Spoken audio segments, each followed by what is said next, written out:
오늘 우리에게 주신 여호와 하나님의 말씀은 사도행전 23장 11절로 25절까지 말씀입니다. 신약성경 228쪽 사도행전 23장 11절로 25절까지 말씀, 제가 말씀 봉독하겠습니다. 오늘 우리에게 주시는 여호와 하나님의 말씀입니다. 그날 밤에 주께서 바울 곁에 서서 이르시되 담대하라. 내가 예루살렘에서 나의 일을 증언한 것 같이 로마에서도 증언하여야 하리라 하시니라. 날이 새매 유대인들이 당을 지어 맹세하되 바울을 죽이기 전에는 먹지도 아니하고 마시지도 아니하겠다 하고 이같이 동맹한 자가 40여 명이더라. 대제사장들과 장로들에게 가서 말하되 우리가 바울을 죽이기 전에는 아무것도 먹지 않기로 굳게 맹세하였으니 이제 너희는 그의 사실을 더 자세히 물어보려는 척하면서 공회와 함께 천부장에게 청하여 바울을 너희에게로 데리고 내려오게 하라. 우리는 그가 가까이 오기 전에 죽이기로 준비하였노라 하더니 바울의 생질이 그들이 매복하여 있다 함을 듣고 와서 영내에 들어가 바울에게 알린지라.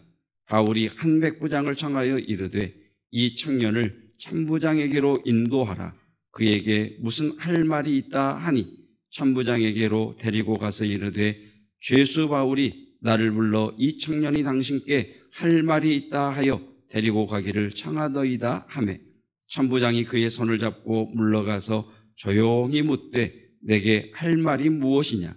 대답하되 유대인들이 공모하기를 그들이 바울에 대하여 더 자세한 것을 묻기 위함이라 하고 내일 그를 데리고 공회로 내려오기를 당신께 청하자 하였으니 당신은 그들의 청함을 따르지 마옵소서. 그들 중에서 바울을 죽이기 전에는 먹지도 않고 마시지도 않기로 맹세한 자 40여 명이 그를 죽이려고 숨어서 지금 다 준비하고 당신의 허락만 기다리나이다 하니 이에 천부장이 청년을 보내며 경계하되 이 일을 내게 알렸다고 아무에게도 이르지 말라 하고 백부장 둘을 불러 이르되 밤 제3시에 가이사랴까지 갈 보병 200명과 기병 70명과 창병 200명을 준비하라 하고 또 바울을 태워 총독 벨릭스에게로 무사히 보내기 위하여 짐승을 준비하라 명하며 또 이 아래와 같이 편지하니 일렀으되. 아멘. 내길 더 잘 아시니 세 번째, 현실과 하나님의 약속. 무엇을 앞에 두느냐가 중요합니다. 100주년 기념교회를 섬기셨던 이재철 목사님의 글을 보면 믿음에 대한 내용이 나옵니다. 성경은 믿음이라고 해서 다 같은 믿음이라고 말씀하지 않으신다라고 하면서 성경이 말씀하시는 믿음에 대해서 이렇게 정리를 했습니다. 오늘 있다가 내일 아궁이에 던져지는 들불도 하나님이 이렇게 입히시거든 하물며 너희일까 보냐 믿음이 작은 자들아. 이에 예수께서 대답하여 이르시되 여자여 내 믿음이 크도다. 그러니까 하나님을 믿으면서도 근심 걱정하는 자들을 가리켜서 예수님은 믿음이 작은 자들이라고 하십니다. 반대로 자기 자식 문제를 놓고 주님 앞에 나와 간구하는 여자에게는 주님께서 내 믿음이 크도다라고 말씀하십니다. 그러니까 믿음 중에는 주님이 보시기에 작은 믿음이 있고 큰 믿음이 있습니다. 믿음이 연약한 자를 너희가 받되 그의 의견을 비판하지 말라. 이는 내가 육신으로는 떠나 있으나 심령으로는 너희와 함께 있어 너희가 질서 있게 행함과 그리스도를 믿는 너희 믿음이 굳건한 것을 기쁘게 봄이라. 하나님께서 보실 때에 갈대처럼 연약한 믿음이 있는가 하면 강철처럼 강하고 단단한 믿음이 있다라고 하십니다. 이는 내 속에 거짓이 없는 믿음이 있음을 생각함이라. 믿음과 착한 양심을 가지라. 어떤 이들은 이 양심을 버렸고 그 믿음에 관하여는 파선하였느니라. 거짓이 없는 믿음이 있는가 하면 어떤 이들은 하나님 보시기에 거짓되고 파선된 믿음도 있더라는 겁니다. 영혼 없는 몸이 죽은 것 같이 행함이 없는 믿음은 죽은 것이니라. 우리는 뒤로 물러가 멸망할 자가 아니요 오직 영혼을 구원함에 이르는 믿음을 가진 자니라. 죽은 믿음이 있는가 하면 영혼을 구원할 만큼 싱싱하게 살아있는 믿음도 있습니다. 형제들아, 내가 신령한 자들의 대함과 같이 너희에게 말할 수 없어서 육신에 속한 자 곧 그리스도 안에서 어린아이들을 대함과 같이 하노라. 신령한 믿음, 주님 보시기에 신령한 믿음이 있는가 하면 어린아이 수준에 머물러 있는 미숙하고 유치한 믿음도 있습니다. 이렇게 믿음의 종류를 말하면서 이재철 목사님이 믿음을 시선이다 이렇게 정의를 합니다. 믿음은 시선이다. 하나님의 말씀대로 사는 용기를 지닌 믿음의 소유자는 그 시선이 늘 하나님께 고정되어 있습니다. 하나님은 우리의 시선을 그분께 고정시켜 주시기 위해 때로 우리 인생을 광야로 끌어가십니다. 믿음은 무엇을 보느냐? 시선입니다. 여러분, 우리에게는 하나님의 약속이 있고 현실이 있습니다. 그런데 신기하게도 현실을 하나님 약속 앞에 두면 하나님이 안 보입니다. 반대로요, 하나님의 약속을 두면 현실이 안 보입니다. 그러니까 현실을 눈앞에 두면 눈앞에 있는 것이 하나님의 약속을 가려서 안 보여요. 그래서 10명의 정탐꾼이 되는 겁니다. 그런데 하나님의 약속을 눈앞에 두면 이 약속 때문에 현실이 보이지 않습니다. 그래서 여호수아와 갈렙의 복을 받습니다.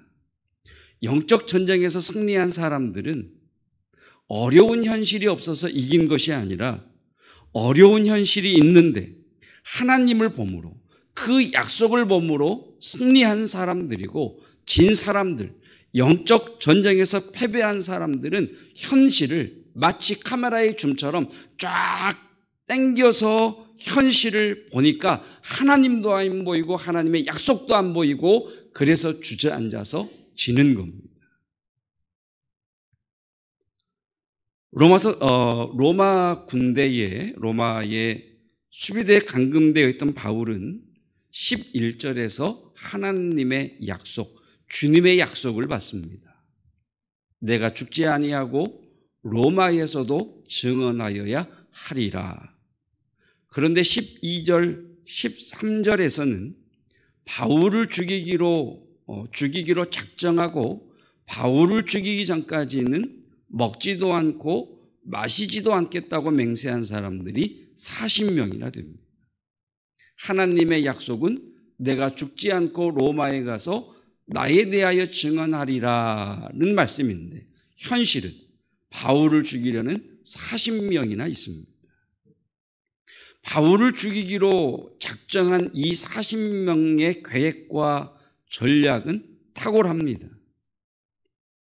바울을 죽이려면 어쨌든 바울을 로마 군대에서 나오게 해야 되잖아요. 그래서 대제사장들과 장로들을 찾아가서 13절 이하를 보시면 됩니다. 대제사장들과 장로들을 찾아가서 바울에게, 천부장에게 부탁을 넣기를 바울의 말을 한 번 더 들어보고 싶다라고 청하여 바울을 공회로 불러달라고 부탁을 합니다. 만약 사내들인 공회에서 바울을 죽이면 대제사장들과 장로들도 한 통속인 것으로 볼 것이니 우리가 공회가 아닌 바울이 오는 길목에 매복되어 있다가 바울을 죽이겠습니다라고 합니다. 자, 오늘 말씀은 하나님의 약속과 현실 사이에서 하나님의 약속을 앞에 두고 가는 성도를 하나님이 어떻게 보호하시느냐에 대한 말씀입니다. 다시 오늘 말씀의 주제는 하나님의 약속과 현실이라는 이 두 사이에서 하나님의 약속을 앞에 두고 가는 성도를 하나님이 어떻게 보호하시는가에 대한 말씀입니다. 하나님은 하나님의 약속을 현실 앞에 두고 가는 바울을 돕기 위해서 두 사람, 조카와 천부장을 사용하십니다. 자, 다니엘서 1장 9절을 보면 하나님이 다니엘로 하여금 환관장에게 은혜와 긍휼을 얻게 하셨다라고 말씀을 하십니다. 자, 여기서 은혜는 돕고 싶은 마음입니다. 긍휼은 불쌍히 여겨 돕고 싶은 마음입니다. 그러니까 은혜나 긍휼이나 돕고 싶은 마음이에요. 그러니까 환관장에게 하나님께서 다니엘을 어떻게 보호하시느냐, 환관장의 마음에 다니엘을 돕고 싶은 마음, 이유가 없어요. 그냥 다니엘을 돕고 싶은 거예요. 이렇게 하나님이 역사하시더라는 거예요. 이것이 하나님의 약속을 현실 앞에 두고 달려가는 성도들을 보호하시는 하나님의 보호하심입니다. 미라클 프롬 헤븐이라는 영화가 있습니다. 해석을 해보면 하나님께로부터 온 기적 이렇게 해석할 수 있을 겁니다. 기회가 되시면, 시간이 되시면 꼭 한번 보시기 바랍니다. 영화의 내용은 이렇습니다. 책 읽는 것을 좋아하고 파리에 가보는 것이 꿈인 10살 소녀 애나. 애나는 장이 움직이질 않아요. 그러니까 장이 움직이질 않으니까 음식물이 장 안에 들어가면 썩어요. 그래서 장이 괴사하는, 그러다가 결국 죽게 되는 죽음의 병에 걸리게 됩니다. 더 이상 진통제로도 고통을 억제할 수 없을 때 이 애나가 엄마 앞에서 막 소리를 질러요. 너무 아파서 나 죽고 싶어. 고통이 없는 천국에 가고 싶어. 옆에서 고통스러워하는 아이를 지켜보는 엄마가, 하지만 천국에 가면 엄마 아빠는 다시 못 봐. 그리고 엄마는 평생 슬퍼할 거야. 미안해. 엄마를 슬프게 하긴 싫어. 그냥 아픈 게 끝났으면 좋겠어. 제가 이 영화를 보면서 낙서 하나를 했더라고요. 뭐라고 썼느냐면, 사는 게 왜 이렇게 힘든 걸까? 사는 게 참 힘든 것 같습니다. 더 이상 병원에서도 치료 방법이 없자 예나는 집으로 돌아옵니다. 지치고 힘들어하는 동생을 언니가 어렸을 때부터 놀았던 고목나무 위로 데리고 올라가요. 지금 고목나무 보이시죠? 저 위로 데리고 올라가요. 둘이 고목나무 가지에 걸터 앉았는데 갑자기 우지끈 하면서 가지가 부러지려고 합니다. 그래서 뒤로 물러서던 애나는 9m 아래의 고목나무 안으로 떨어지게 돼요.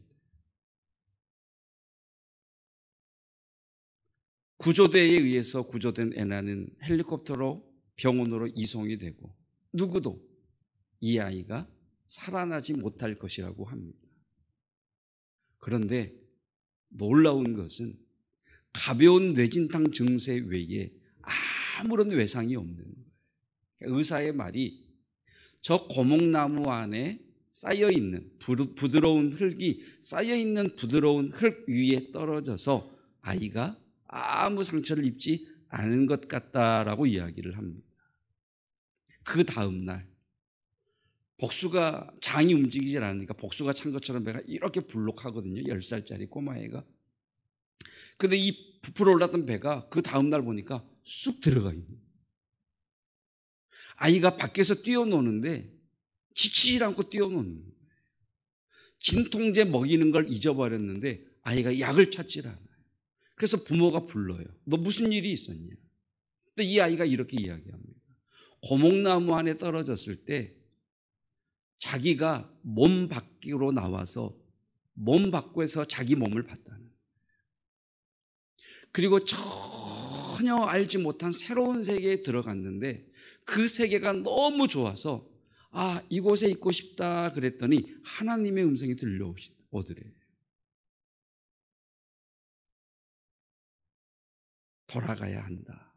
돌아가면 내 병이 깨끗하게 나을 것이다. 그리고 자기가 이렇게 나았다는 거예요. 이 일을 겪은 후에 애나의 엄마는 교회에서 이렇게 간증을 합니다. 다시는 교회에 나오지 않으려고 했습니다. 꼭 이런 일이 있을 때 열심히 있는 성도가 있어요. 애나가 이렇게 죽음의 병에 걸렸을 때 성도 3분이 찾아와서 이렇게 이야기해요.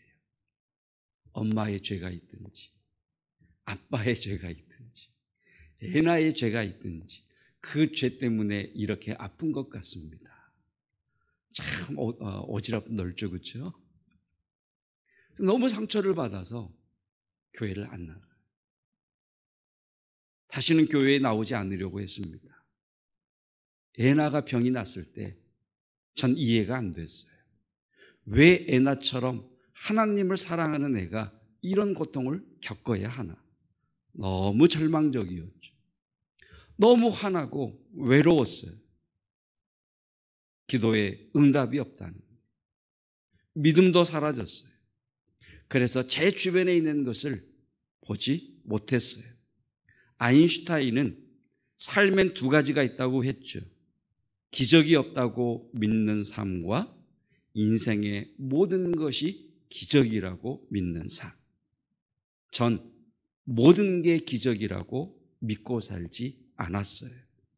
많은 걸 놓치고 살았죠. 기적은 모든 곳에 있어요. 선한 마음도 하나님의 기적이죠. 왜 애나가 나았을까요? 고통받는 아이들이 세상에 너무나 많은데 저도 그 답은 모릅니다. 하지만 많은 일을 겪은 뒤 깨달았어요. 전 혼자가 아니라는 걸. 여러분도 어떤 일을 겪고 있든 여러분도 혼자가 아님을 잊지 마세요. 기적을 통해 하나님을 보여주십니다. 그분이 우리 곁에 계심을. 그러면서 영화는 애나에게 선한 마음, 은혜와 긍휼의 마음, 돕고 싶은 마음을 베푼 이들을 보여줘요.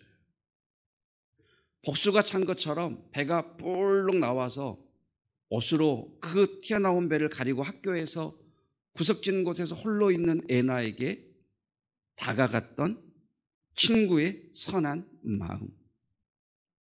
집에서 3시간이나 비행기를 타고 왔지만 예약이 되어 있지 않다고 진료를 거부당하고 식당에 들어간 애나. 그 식당의 종업원은 애나에게 친절을 베풀어요. 친절을 베풀 뿐만 아니라 애나를 돕고 싶은 마음, 은혜와 긍휼의 마음 때문에 하루 일당을 포기하고 애나를 데리고 아쿠아리움에 갑니다. 아빠는 2딸과 함께 애나가 있는 병원에 가기 위해서 공항으로 가요. 그런데 카드마다 사용 정지가 되어서 표를 끊을 수가 없어요. 그런데 갑자기 항공사 직원이 자기 컴퓨터를 끄더니 일어나서 이러는 겁니다. 제 컴퓨터에 문제가 생긴 것 같습니다. 수동으로 발권해 드리겠습니다. 선한 마음, 돕고 싶은 마음에 어쩌면 자신이 항공표 값을 물어야 할지도 모르지만 항공사 직원이 그냥 돕고 싶은 마음, 은혜와 긍휼의 마음 때문에 표를 끊어줘요. 자신은 병원에 근무한 지 2주밖에 되지 않기 때문에 규정대로 예약한 환자 외에는 진료를 볼 수 없습니다라고 애나 엄마의 그 간절한 애타는 마음을 거절했던 이 데스크 직원이 누코 박사를 찾아가서 예정에 없던 진료 시간을 잡아요. 어쩌면 규정을 어긴 이 일로 그녀는 2주 만에 직장을 잃을 수도 있습니다. 그런데 애나를 돕고 싶은 마음, 은혜와 긍휼의 마음, 선한 마음, 이 마음 때문에 예약도 없는 진료를 잡습니다. 새벽에 애나가 응급실에 가게 되었을 때 애나의 집을 봐주러 달려온 성도, 이제 갓 태어난 아기를 차에 태워서 달려와 줍니다. 애나에 대한 선한 마음, 돕고 싶은 마음, 다니엘서로 하면 은혜와 긍휼의 마음 때문이죠. 자, 바울을 죽이기로 공모한 40명의 이 은밀한 계획을 어떤 경로에서인지는 모르지만 바울의 조카가 듣게 하시는 하나님이십니다. 여러분을 해하려고 하는 적의 괴계가 하나님의 보호하심을 통해 드러나고 들춰내지는 은혜가 있기를 축복합니다.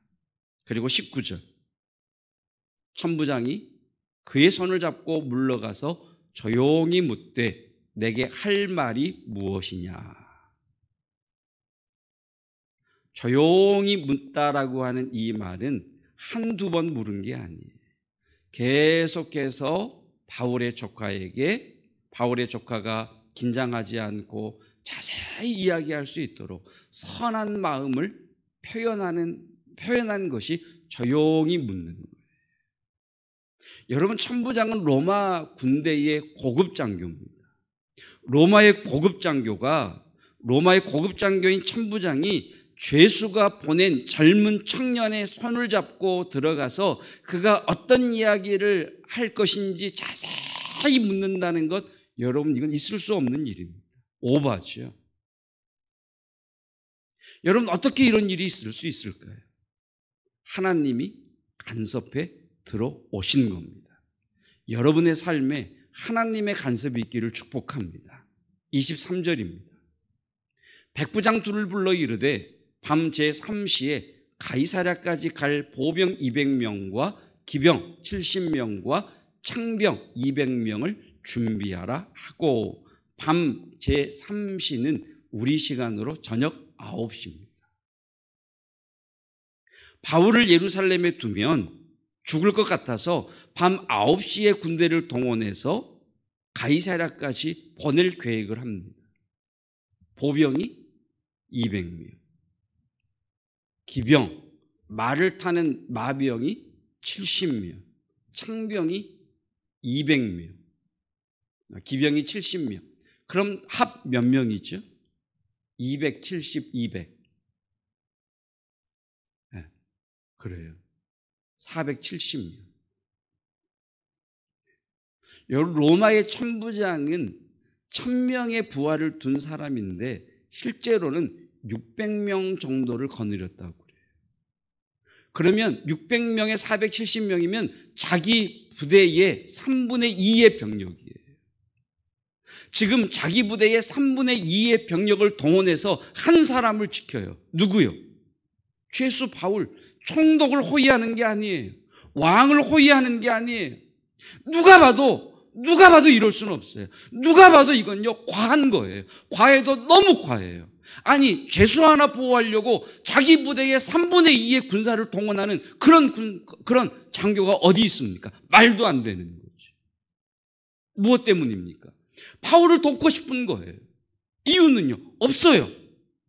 그냥 하나님의 약속을 현실 앞에 두고 달려가는 바울을 보호하기 위해서 바울 주변에 있는 사람들을 통해 바울을 돕고 싶은 마음, 바울에 대한 선한 마음을 주시고 역사하시는 거예요. 여러분, 이 은혜가 있기를 축복합니다. 이 은혜가 있어야 우리의 삶의 평안과 우리의 삶의 평탄함과 우리의 삶의 문제가 해결되어지는 은혜가 열리기 시작할 것입니다. 24절, 또 바울을 태워 총독 벨릭스에게로 무사히 보내기 위하여 짐승을 준비하라 명하되. 여러분, 짐승을 준비하라. 바울이요, 죄수거든요. 죄수인데요, 걸어간 것이 아니라 말을 타고 가요. 세상에 이런 일이 어디 있어요? 근데 말은요, 원어에 보면 복수의 복수, 두 마리 이상이에요. 그러면 두 마리 이상의 말을 타고 갔다라고 하는 말은 무슨 말이에요? 마차를 타고 갔다는 이야기. 아니, 죄수를 호송하는데 마차를 준비하지 않습니다. 오버하죠. 천부장이 진짜 바울을 보호하려고 하는 마음이 있었어요. 이것이 하나님께서 하나님의 약속, 하나님을 현실 앞에 두고 가는 성도를 보호하시는 방법이십니다. 말씀을 준비하면서 여러분에게 이 복이 있기를 기도했습니다. 여러분에게 이 복이 있기를 주님의 이름으로 축복합니다. 우리의 자녀들에게 그냥 돕고 싶은 마음, 그냥 은혜를 베풀어 주고 싶은 그런 선한 마음의 사람들이 있기를 축복합니다. 누구를 만나든 하나님께서 그 사람이 여러분을 볼 때, 여러분을 만날 때 그냥 이유 없이 돕고 싶은 마음, 그냥 도와주고 싶은 은혜와 긍휼의 마음을 주시기를 축복합니다. 그것이 기적이에요. 내 길을 더 잘 아시는 주님을 현실 앞에 두심으로 날마다 기적을 누리시는 저와 여러분이시기를 축복합니다. 하나님의 약속과 현실 사이에서 우리의 본성은 끊임없이 하나님의 약속 앞에 현실을 두고 가려고 합니다. 현실이 너무 크면 하나님이 보이지 않지만 하나님의 약속을 앞에 둘 때 동일한 원리로 현실이 보이지 않아 마침내 하나님의 약속하신 것을 누리는 영적 전쟁의 승리자 되기를 원합니다. 하나님의 약속과 자신을 죽이려고 하는 현실 앞에서 하나님의 약속을 현실 앞에 두고 가는 바울을 보호하시기 위하여 조카를 동원하시고 천부장을 동원하시고 백부장들을 동원하시고 470명의 호위병들을 동원하신 하나님, 이것이 하나님의 약속을 앞에 두고 가는 성도를 보호하시는 하나님의 방법이십니다. 우리들을 축복하사 우리가 만나는 사람들, 스쳐가는 사람들, 그 누구이든 그들의 마음에 우리를 돕고 싶은 마음, 환관장에게 주셨던 은혜와 긍휼의 마음을 주셔서 그들의 선한 마음 까닭에 우리의 삶에 하나님의 기적이 임하게 하시고 누리게 하옵소서. 특별히 우리의 자녀들을 축복합니다. 사람들이 우리 자녀들을 볼 때 그냥 이유 없이 돕고 싶은 마음, 은혜와 긍휼의 마음을 허락하여 주셔서 어느 곳에 있든지 매력적인 사람으로 보이게 하시고 또 호감 가는 사람들 되게 하여 주시사 만남의 복과 새로운 진로의 문이 열리게 하옵시며 진급의 문과 또 나아감의 문이 열리게 하여 주시옵소서. 귀한 예물 주님 앞에 올려드립니다. 주의 존전 앞에 나와 예배하는 성도들, 이 시간 가정에서 주일 예배를 드리며 주님 앞에 기도와 예물 드리는 우리의 모든 드림을 흠양하여 주옵시고 기름 부으시고 성령의 역사하심과 보혈의 덮음으로 말미암아 모든 죽음과 재앙과 전염병은 넘어갈지어다. 모든 생명의 부어짐으로 인하여 병든 자는 일어나며 문제는 해결되며 묶인 것은 풀릴지어다. 하나님, 소산을 거두는 은혜 있게 하여 주옵시고 이 어려운 코로나 바이러스 이후 시대를 살아가는 저희들 하나님의 돕는 손으로 말미암아 부요함의 은혜를 누리게 하옵소서. 예수 그리스도의 은혜와 하나님의 사랑하심과 성령 하나님의 기름 부으심과 교통하심과 함께 하심이 하나님의 약속을 현실 앞에 두고 달려가는 성도들 위해 영원토록 함께 하시기를 축원하옵나이다. 아멘.